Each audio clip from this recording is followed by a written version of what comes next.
उसके 3 दिन बाद गांव में अचानक से एक बड़ी सी राशन की दुकान खुलती है। वो भी 500 रुपये किलो चावल से उसके कीमत आसमां छू रहे थे।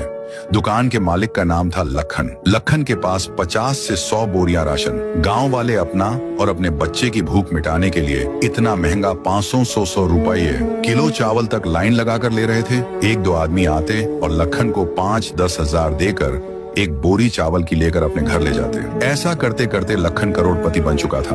उसके लिए पैसा हाथ का मेल। उसका एक कहना था, लेना है तो ले, वरना निकल। कुछ दिन बाद सबका चहीता राय स्टार की एंट्री ढोलकपुर में बाइक से होती है। ढोलकपुर उसके नानी का गांव था। वह 1.5 साल बाद यहाँ पर आया था। वह बाइक से उतर के उसने लखन की दुकान को देखा, जहाँ पर बोरियों की डीक थी, और उसने गाँव वालों पर नजर घुमाई, जो इस राशन को लेने के लिए लंबी भीड़ लगाए हुए थे।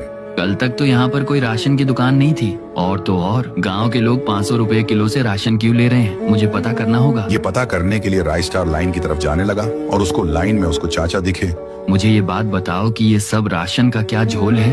अरे राय स्टार बेटा, तू यहाँ कितना बड़ा हो गया है मुझे पता है। हम गांव के लोग तुम्हारा एहसान नहीं भूल नहीं सकते। मैं भी भुला नहीं हूँ। तूने एक बार गांव के खतरनाक चोरों को पकड़ा दिया था, और भी बहुत अच्छे काम। और बेटा, मैं तुझे क्या बताऊं, ठाकुर सिंह नाम का आदमी राशन दूंगा बोलकर हमसे वोट मांगा था। हमने उसे वोट देकर ढोलकपुर का सरपंच बना दिया। अब वो अपनी बात से मुकर रहा है। उसने अभी तक राशन ही नहीं भिजवाया। अब हमें इससे मजबूरी में इतना महंगा राशन खरीदना पड़ रहा है। तुम ही कुछ करो भैया, हमारी जिंदगी नर्क में बदल रही है। ये कहकर चाचा वहाँ से चले गए। राय स्टार अपनी चाचा की बात सुनकर बहुत गुस्सा हुआ।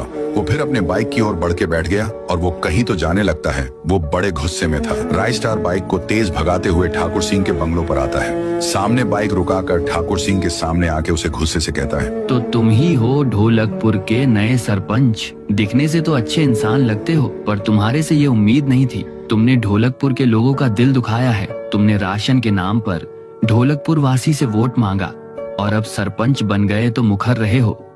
अपनी जबान संभाल कर बात करो। हाँ, मैंने कहा था ढोलकपुर वासियों से कि तुम मुझे वोट देकर सरपंच बनाओ। जब मैं ढोलकपुर का सरपंच बना तो मैं अभी तक 4 ट्रक भर के राशन भेज चुका हूँ, पर वो ट्रकें अभी तक ढोलकपुर में पहुँचे ही नहीं। ड्राइवरों का फोन भी बंद आ रहा है। ट्रक और ड्राइवर का कुछ पता नहीं है। अब मैं क्या करूँ, तुम ही बताओ। अगर फिर भी शक है तो चलो राशन की फैक्ट्री में उनसे बात करो। ये बात सुनकर राय स्टार को भी कहीं ना कहीं ठाकुर सिंह की बात सच लग रही थी। राय स्टार भी सोच में पड़ गया कि राशन अभी तक ढोलकपुर पहुंचा कैसे नहीं। फिर ठाकुर सिंह को बोल के एक छोटा ट्रक और उस पर कुछ बोरी राशन के साथ उसने ट्रक को ढोलकपुर के लिए रवाना किया। उसके बाद राय स्टार खुद बाइक में बैठकर उस ट्रक का पीछा करने लगता है। ड्राइवर ट्रक को ढोलकपुर जाने वाले कच्चे रास्ते से ले जा रहा था। तभी उसके सामने व्हाइट 444 और 3 जीप रुके हुए दिखे।